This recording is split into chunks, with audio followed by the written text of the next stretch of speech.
Hi everybody, Mark Whitaker here, founder of Retirement Advice, and in today's video I'm going to cover two things that you should consider when it comes to when to file for your Social Security benefit. Social Security makes up an important part of just about anybody's retirement income plan, whether you're retiring early or you're retiring at a maybe more traditional age in your mid to late 60s. So we're going to look at two important variables, your life expectancy and realistic expected rates of return that you think you can get in your portfolio over the next 30 or 40 years of retirement. So this chart from JP Morgan lays out a really nice framework for thinking about the Social Security claiming decision when looking at these two variables. Along the bottom of this chart here, you can see that we have different ages. So for somebody who is thinking about claiming your Social Security, we have 62 all the way to age 100. And then along the y-axis, you can see different expected rates of return of your portfolio. And essentially, if we take where these two lines intersect from any given age and any given expected rate of return, we can see whether it would be maybe optimal to take Social Security at age 60, at your full retirement age, which is going to be age 66, 67 if you're born after 1960 or beyond, and if you're born between 1954 and 1960, your full retirement age, or the age at which you're going to be entitled to your full benefit that you've earned from your earnings over the course of your career, that full retirement age is going to be sometime between 66 and a few months all the way up to 67. Or whether you should wait and delay claiming until age 70. So first, let's look at what does the research, what does the data say as far as life expectancy? This chart again from JP Morgan, we have different life expectancies for whether you're male or female and whether you're in a couple. One important thing to note on this chart is that you can see that there's a difference in color between like dark purple, dark gray, light gray, and so forth. The difference here is the difference between, let's take this first line for example, a woman who is in maybe average to poor health versus a woman who is a non-smoker and generally in good health.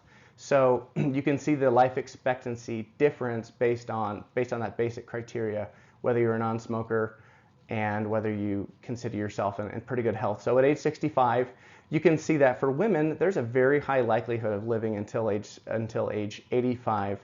And if you're in a couple, then you can see that even if you have poor health, but if you have great health, I mean, the chances are at least one person is going to live until age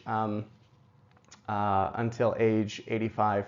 So two things that I want to highlight on this chart is this first number for a couple in good health, the likelihood that at least one person of that relationship will live until age 90 is about 73%. So when I've talked to clients and people thinking about retirement, there's often this thought of, oh, you know what, I'm not going to live that long, and so I'll claim my Social Security as soon as I can and get the most out of the system as possible. But I'd encourage you to consider that at least you, and if not you, your partner, your spouse, is the chances are that they'll live that long. And there's been a trend over time as medical treatments have advanced and so forth. You can see that back in age 90, you have the life expectancies for men and women, and there's a clear trend that those life expectancies are increasing over time. All right, looking at expected rates of return. So now that you have a thought maybe about what is realistic in terms of your life expectancy, let's look at maybe what are some realistic rates of return that you can expect over your retirement. This information comes from BlackRock. I'll include the link in the show notes. It's a great website, interactive. I don't even think you need a login. I actually pulled this just from doing the search for it and not even logging into my account, and I was able to pull up this interactive chart. And on the actual website, it's fun. You can play with the different variables. You can look at the rates of return from different currency perspectives. So if your plan for retirement is to live internationally and you need to start thinking about your purchasing power in other currencies, this is a fun tool to look at for someone in that situation.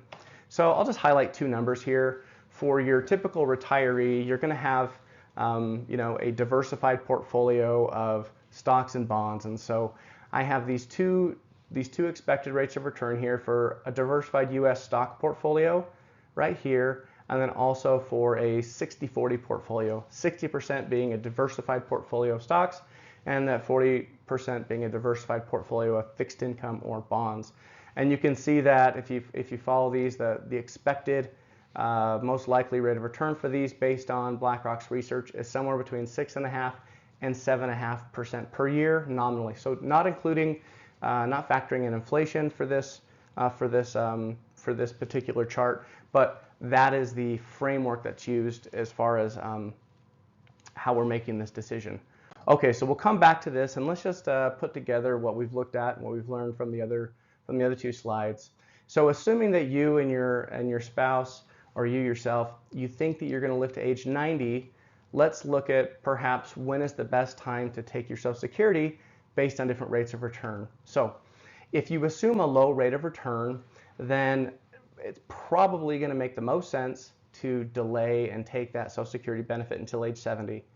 Now, if you think that it's more likely that you'll achieve a higher rate of return, then you can see that it makes more sense to claim your benefit earlier, either at full retirement age, or if you're, if you were to be fortunate enough to have a consistently high rate of return over the course of your retirement, it might even make sense to take that Social Security benefit before your full retirement age and receive a reduced benefit, but with a high expected rate of return, you would have the potential, obviously, to invest that money, and it would be fortuitous over the long run. So I hope this is helpful.